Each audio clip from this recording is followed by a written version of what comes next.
Today's topic is jaundice. Jaundice में क्या होता है, बिलिरुबिन लेवल इंक्रीज हो जाता है. Normally bilirubin is present in bile and जब हीमोग्लोबिन का ब्रेक डाउन होता है तो उससे दो मॉलिक्यूल जनरेट होते हैं, haem plus globin. Globin is a protein और ग्लोबिन से आयरन रिलीज होगा which is attached with transferrin and goes to spleen and help in the formation of new RBC. पर जो हीम मॉलिक्यूल है, haem molecule release करते हैं biliverdin. ये biliverdin और बिलिरुबिन ये बाइल सॉल्ट्स हैं.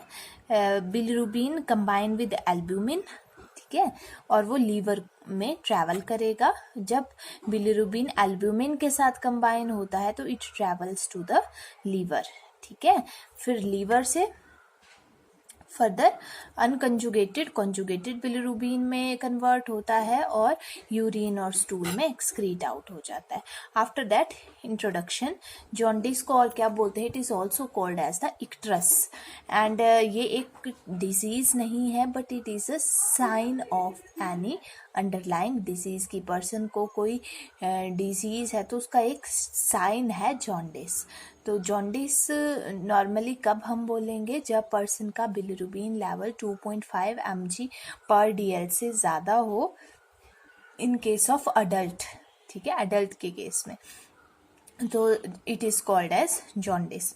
Normal bilirubin level is 0.3 to 1 mg/dl और कंजुगेटेड बिलिरुबिन का 0.1 to 0.3 mg/dl and unconjugated bilirubin का 0.2 to 0.7 mg/dl, ठीक है.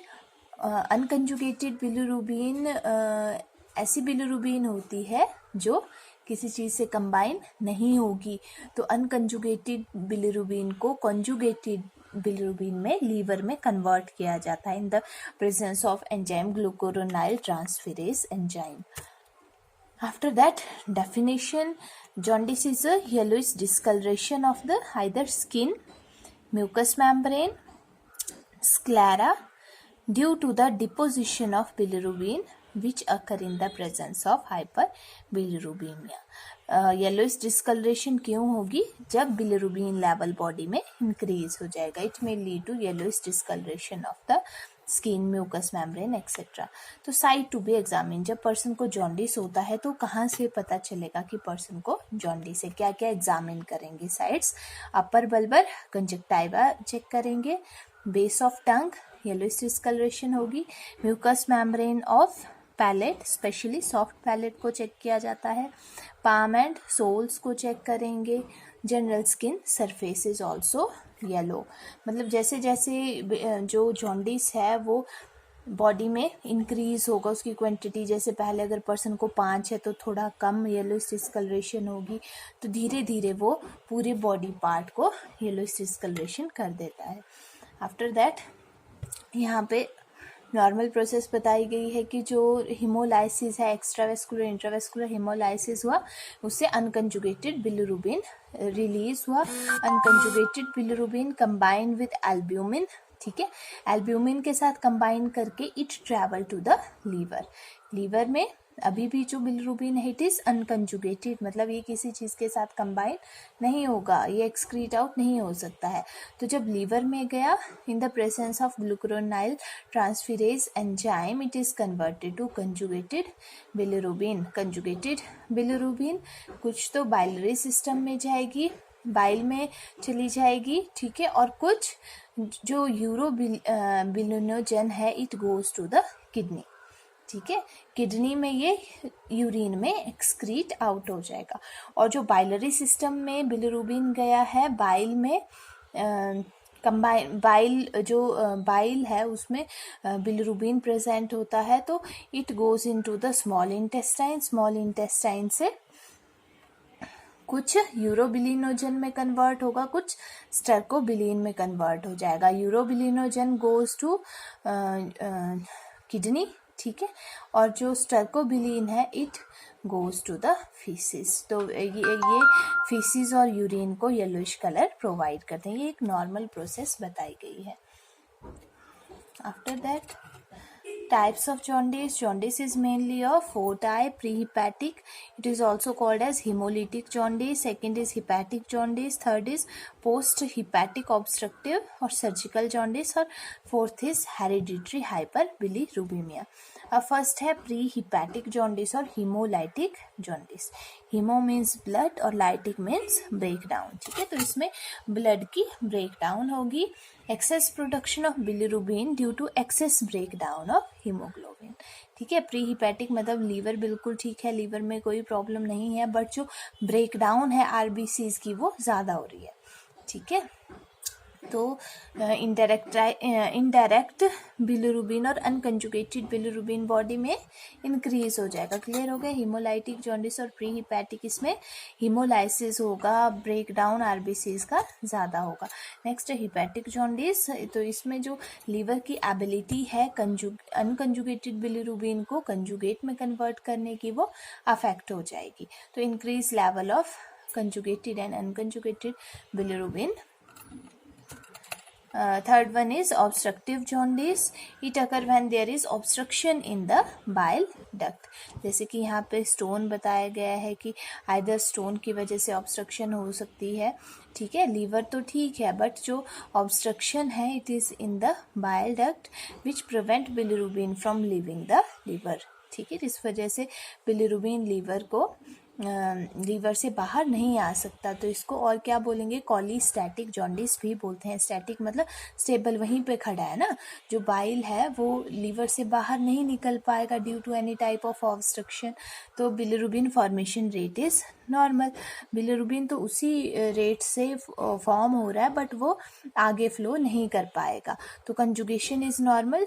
डायरेक्ट बिलिरुबिन, यहाँ पे जो बिलिरुबिन है अनकंजुगेटेड बिलिरुबिन कंजुगेटेड में तो कन्वर्ट हो रहा है, बट आगे वो फ्लो नहीं कर पा रहा है.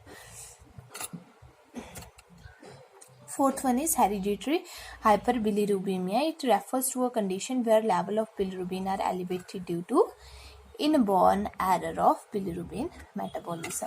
ठीक है, कि पहले से ही कुछ प्रॉब्लम है. इनबॉर्न मतलब बर्थ से ही कोई प्रॉब्लम है जिसकी वजह से बिलिरुबिन मेटाबॉलिज्म प्रॉपर नहीं हो रहा है. After that the causes of hepatic prehepatic jaundice.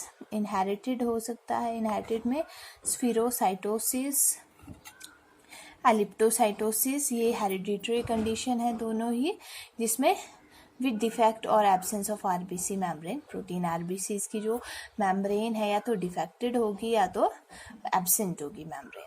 After that glucose 6 phosphate dehydrogenase. It is also a enzyme. It protect the RBC from damage and the premature destruction. है ना, normally जो RBC हैं उनका कुछ लाइफ स्पैन है तो 120 days है, तो उसके बाद उनका डिस्ट्रक्शन होता है. तो ये प्रीमेच्योर डिस्ट्रक्शन से आरबीसी को प्रिवेंट करते हैं. बट अगर इसकी डेफिशिएंसी है तो हिमोलाइसिस ज़्यादा होगा. Most common cause of enzyme deficiency haemolysis. तो एक ऑटोसोमल रिसेसिव कंडीशन है. नेक्स्ट है सिकल सेल एनीमिया. इसमें जो आरबीसी की शेप हो जाती है it is sickle shaped, leading to sickling under low oxygen condition and increased haemolysis. After that effective erythropoiesis. अगर ब्लड आरबीसीज की फॉर्मेशन प्रॉपर नहीं हो रही है, इनफेक्टिव हो रही है ना, जैसे कि अगर साइटोकोबैलामिन या फोलेट डेफिशिएंसी हो गया विच में लीड टू मेगालोब्लास्टिक एनीमिया, या स्वेयर आयरन डेफिशिएंसी है, आयरन प्रॉपरली नहीं ले रहे हैं, इन वजह से क्या हो सकता है आरबीसीज की पोइसिस मतलब फॉर्मेशन होना, इनइफेक्टिव फॉर्मेशन होगी. या तो आरबीसीज का साइज छोटा होगा, या थैलेसीमिया हो सकता है ना, या मेगालोब्लास्टिक एनीमिया हो सकता है. तो after that increase bilirubin production. किस वजह से ज़्यादा प्रोडक्शन होगी, मैसिव ब्लड ट्रांसफ्यूजन. पर्सन को ज़्यादा एक्सेसिव क्वांटिटी में ब्लड ट्रांसफ्यूजन हुआ है, या तो resorption of haematoma. Haematoma formation हुई थी, ब्लड क्लॉटिंग मतलब क्लॉटिंग टाइप, जैसे जो ब्लड है इट में leak into the interstitial spaces. तो जो हेमेटोमा है उसकी रीएब्जॉर्प्शन हुई विच में lead to increase bilirubin production. After that drug rifampicin, ribavirin, probenecid, these are the hepatotoxic drugs. These causes effect on the liver. After that causes of hepatic jaundice, इसमें क्या हो सकते हैं? Viral hepatitis A B C D E, hepatitis की वजह से हो सकता है. Epstein, other viruses are Epstein Barr, cytomegalo virus, herpes simplex virus. Alcohol hepatitis हो सकता है, उसकी वजह से जॉन्डिस हो सकता है ना, क्योंकि लीवर अनकंजुगेटेड बिलिरुबिन को कंजुगेटेड में कन्वर्ट करता है, तो वो नहीं हो पाएगा. या ड्रग टॉक्सिसिटी हो सकती है, जैसे कि एसिटामिनोफेन और isoniazid. After that Wilson disease. Wilson disease में क्या होता है? कॉपर एक्यूमुलेशन हो जाती है लीवर टिश्यूज़ में, तो उस वजह से भी लीवर डैमेज हो सकता है. ऑटो इम्यून हेपेटाइटिस या इनहेरिटेड कंडीशन, जैसे कि गिलबर्ट सिंड्रोम है. गिलबर्ट सिंड्रोम में मैक्सिमम ग्लूकुरोनाइल ट्रांसफेरेज एंजाइम की डेफिशिएंसी हो जाएगी. 10 to 33% केसेस में देखा गया है. क्रिगलर नैगर सिंड्रोम टाइप 1, इसमें भी जो एंजाइम होता है that is absent, this enzyme is absent. 0 to 10% cases में. After that causes of post hepatic और ऑब्स्ट्रक्टिव जॉन्डिस, इसमें प्राइमरी बिलियरी सिरोसिस और primary sclerosing cholangitis, inflammation of common bile duct अगर है, congestive hepatopathy and ischaemic hepatitis, या inherited condition जैसे कि इंट्राहिपैटिक कॉलिस्टेसिस है. ठीक है, जो बाइल है उसका स्टेसिस हो गया है due to obstruction in the common bile duct.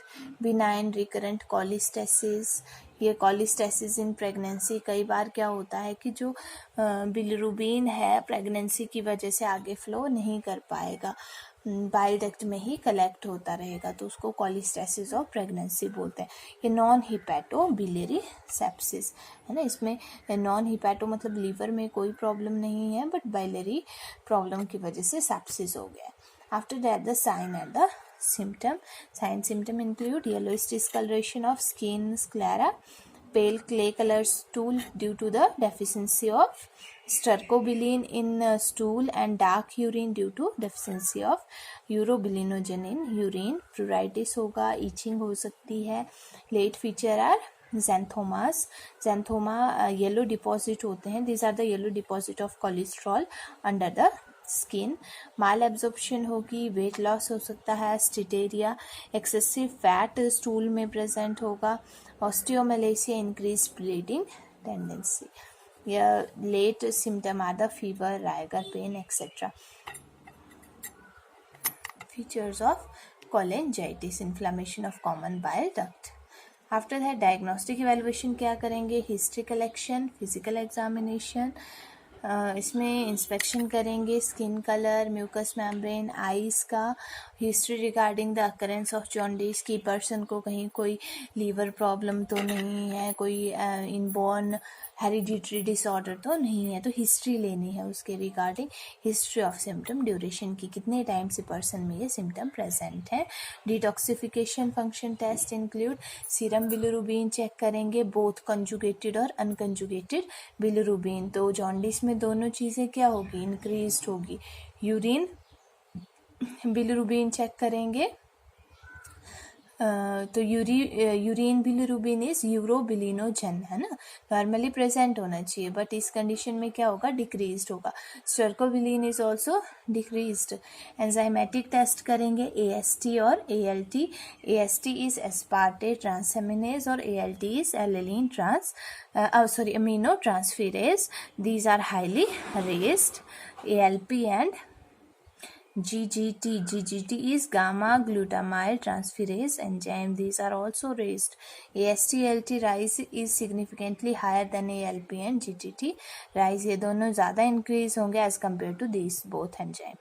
और plasma albumin level is low because liver albumin की फॉर्मेशन नहीं कर पाएगा, and globulin level is raise due to increase formation of the antibodies. After that ultrasonography करेंगे, visualize the biliary system, gallbladder, and to check the normal working of the biliary system, and CT scan करेंगे. CT scan help visualize liver structure, and then ultrasound से ज़्यादा जो clear imaging होगी that is in the CT scan. ठीक है, तो इसमें कोई स्टोन तो नहीं है कॉमन बाइल डक्ट में, वो चेक करेंगे। And next is MRI. MRI में एमआरसीपी, मैग्नेटिक रेजोनेंस कोलेंजियो पैनक्रेटोग्राफी, ये फुल फॉर्म, ये जो एब्रीवेशन है ये आपको आनी चाहिए, मैग्नेटिक रेजोनेंस कोलेंजियो पैनक्रेटोग्राफी। तो एमआरआई में सीटी स्कैन से ज़्यादा अच्छी इमेजिंग आती है। ठीक है, तो this is use to visualise the hepatobiliary tree. ठीक है, कि उसमें कोई एबनॉर्मेलिटी, कोई कैंसर, कोई स्ट्रीचर तो नहीं है, वो चेक करने के लिए, या सीडोसिस्ट मास वगैरह तो नहीं है। After that biopsy. Biopsy is the last option. ठीक है, इसमें जो लीवर सेल्स हैं उनका सैंपल लेंगे to check any type of cirrhosis और the liver cancer. After that, the treatment of jaundice, treatment include, it depend on the underlying cause, क्योंकि अगर obstruction है, cirrhosis है या स्ट्रीचर है तो इन कंडीशन की वजह से जॉन्डिस हो सकता है। तो अंडरलाइंग कॉज चेक करना है और रिमूव करना है। कोई अगर एजेंट है, कोई टैबलेट ले रहे हैं जिस वजह से जॉन्डिस हो रहा है तो उसको रिमूव करना है। Administration of antibiotic, antiviral, antifungal and antiparasitic drug, surgery to correct the blockage, और chemotherapeutic, anti inflammatory, steroid drug use कर सकते हैं अगर इम्यून सिस्टम की वजह से हुआ है, या dietary changes or a combination of the above should be done. After that, drink 6 to 8 glasses of water a day. ठीक है, eat lot of raw fruit and vegetable, है ना, ग्रीन लीफी वेजिटेबल ज़्यादा खाने हैं। Juice, home made juice use करना है। ठीक है, आर्टिफिशियल शुगर नहीं लेनी है। Red meat, animal fat etcetera avoid करना है। तो ये कुछ ट्रीटमेंट बताई गई है। G6PD deficiency. G6PD deficiency glucose 6 phosphate deficiency, है ना, मैंने आपको बताया कि ये pre mature destruction of RBCs को प्रिवेंट करना है। तो अगर इसकी डेफिशिएंसी है तो कुछ जो पर्सन है they will recover eight their own, but अगर रिकवर नहीं हो पाते हैं, पर्सन को एनीमिया हो गया तो ऑक्सीजन थेरेपी जाएगी और ब्लड ट्रांसफ्यूजन पर्सन को जाएगा। स्पिरोसाइटोसिस, तो इन इन्फेंट में एक्सचेंज ट्रांसफ्यूजन करते हैं और फोटोथेरेपी करते हैं। फॉलिक एसिड प्रोवाइड करेंगे, फॉलिक एसिड सप्लीमेंटेशन देंगे ताकि इरिथ्रोपोइसिस नॉर्मल हो। देन अगर सिकल सेल एनीमिया है, सिकल सेल एनीमिया के केस में ब्लड ट्रांसफ्यूजन और सप्लीमेंटल ऑक्सीजन दे सकते हैं, या बोन मैरो ट्रांसप्लांटेशन भी कर सकते हैं। Antibiotics can also be given such as penicillin. Immune related अगर हिमोलाइसिस है, इम्यून सिस्टम क्या हो गया है, मतलब जैसे इम्यून सिस्टम की वजह से हिमोलाइसिस हो रहा है, ब्लड आरबीसीज का ब्रेकडाउन हो रहा है, तो उस कंडीशन में corticosteroid, folic acid are the main line of treatment, है ना। कॉर्टिकोस्टेरॉइड क्या है, इम्यून सिस्टम के एक्शन को कम कर देंगे। एंड पैरासिटिक इन्फेक्शन अगर है तो एंटी मलेरियल ड्रग्स दे सकते हैं जैसे कि क्लोरोक्विनीन एक्सेट्रा। अगर इनइफेक्टिव इरिथ्रोपोइसिस है, इरिथ्रोपोइसिस प्रॉपर नहीं हो रहा है तो सप्लीमेंटेशन करेंगे आयरन, फॉलिक एसिड और विटामिन B12 से, और ब्लड ट्रांसफ्यूजन करेंगे पर्सन को। और अगर वायरल इन्फेक्शन है तो antiviral drug can be given such as acyclovir, ganciclovir and foscarnet etcetera. After that definitive treatment depend upon the cause, है ना, कि अगर स्टोन है, ऑब्स्ट्रक्शन है उस कंडीशन में। जैसे अगर कोलिडोकोलिथियासिस है, कोलिडोकोलिथियासिस क्या होता है, it is a stone in the bile duct और the gall stone in the bile duct, है ना। कई बार स्टोन फॉर्मेशन गॉल ब्लैडर में हो जाएगी but it may travel into the common bile duct, तो उस कंडीशन में कॉलिसिस्टेक्टमी करेंगे। अगर हेड ऑफ पेनक्रियास का कार्सिनोमा है तो विपल रिसेक्शन, विपल रिसेक्शन को और क्या बोलते हैं, पेनक्रिएटोड्यूडिनेक्टमी।